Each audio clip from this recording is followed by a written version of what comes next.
Oke guys, nggak bisa usaha karena modal. Sebenarnya gue kurang setuju kalau teman-teman gue atau orang-orang yang bilang, kok gue nggak bisa usaha karena gue nggak punya modal besar. Sebenarnya statement itu benar dan salah. Yang salah, gue nggak bisa mulai bisnis nih kok karena gue nggak punya uang yang banyak. Menurut gue itu salah total. Tapi memang semua bisnis tuh butuh modal, cuma bukan bentuknya uang yang banyak. Coba kita pikir simpel aja deh, kalau kalian punya bisnis berarti kalian entrepreneur. Bahasa Indonesianya apa? Pengusaha.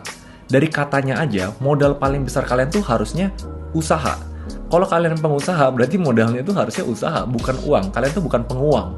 Cuma full disclaimer, untuk orang yang punya modal besar, yes, mereka bisa bangun bisnis lebih mudah dengan resiko yang lebih rendah, dan lebih cepat juga bisnisnya. Cuma jangan jadiin itu tameng atau alasan buat kalian nggak memulai bisnis. Karena uang itu bukan segalanya untuk memulai bisnis. Nah, gini cara gue patahin stigma kalau gitu, gue gimana caranya bikin bisnis yang gede banget. Semua ide bisnis yang gede banget, at the end tuh pasti mulainya dari hal yang kecil. Apalagi kalau kalian nggak punya modal yang besar. Gue langsung pakai simple study case aja nih.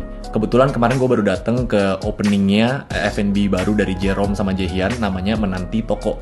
Nah, kalau kalian punya ide bisnis buat bikin F&B kayak gitu, terus kalian mikir, oh ini butuh modalnya 300 juta, gue butuh marketing 100 juta, gue butuh apa? Pertanyaannya gini, kalian punya modalnya nggak? Kalau nggak punya, bukan berarti kalian nggak bisa eksekusi. Think smaller. Kalian pecahin lagi nih, oke, kalau misalnya nggak bisa kayak gitu, gue mulai dari gerobak dulu nih. Kalau gitu modalnya butuh segini, effortnya butuh segini. Oh, nggak punya modal lagi, berarti kalian bisa pecahin lagi lebih kecil. Gue coba bikin tehnya dulu di dapur gue nih, gue beli bahannya dari pasar, terus gue coba-coba pakai gelas plastikan yang gue beli mungkin 500 perak di pasar juga. Nah, semua hal yang besar tuh bisa dipecah ke hal yang lebih kecil. Dan itu where you guys start. Mungkin ada yang bisa bilang, kok gue aja nggak punya modal buat beli bahan atau punya dapur buat coba-coba bikin produknya. Kalian coba aja bekerja di toko-toko F&B kayak gitu, sambil kalian bisa pelajarin prosesnya, pelajarin resepnya. Kalian juga mendapatkan uang untuk nanti bisa pelan-pelan memodali bisnis kalian dari yang paling kecil. Mungkin kesana judul ini kayak clickbait, tuh ternyata butuh modal juga kok. Yes, butuh modal. Tapi kalau misalnya kita lihat journey-nya, dari kalian kerja untuk perusahaan, dari kalian buka di dapur kalian sendiri, jualan online dari GrabFood atau GoFood, terus buka gerobak, buka apa, at the end tuh kalau kalian punya journey-nya, punya usahanya, gue yakin 100% kok kalian bisa bangun perusahaan atau bisnis yang sampai kalian punya 10 cabang atau 100 cabang di Indonesia. Asalkan modal usahanya itu dari hal yang paling kecil yang kalian bisa dulu. Dan biasanya bisnis apapun yang mimpinya gede banget itu pasti bisa dipecahin ke hal yang paling kecil. Contoh simpelnya, gue punya agency di cabang Singapura dan project yang gue closing terakhir itu nilainya 4M. Mungkin kalau kebanyakan entrepreneur ya banyak alasan, oh gue nggak punya network, gue nggak bisa gaji karyawan dan lain-lain. Gue nggak mulai dengan sesuatu yang besar. Gue mulai dulu 5 tahun yang lalu dengan freelance sendiri, gue kumpulin modalnya, gue hire cuma intern, yang coding waktu itu cuma gue, teman-teman gue, dan project-project yang gue dapetin waktu itu tuh nilainya cuma 2 juta, 5 juta. Tapi gue tahu everything takes time, dan semua tuh butuh step by stepnya.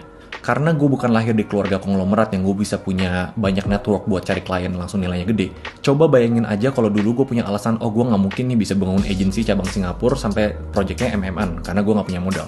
Mungkin sekarang gue nggak bisa sharing ke kalian, gue yang sekarang. Gue berani jamin semua kesuksesan teman-teman gue yang mulai dari nol, pasti tuh nggak jauh-jauh dari hal yang kecil, tanpa modal yang besar.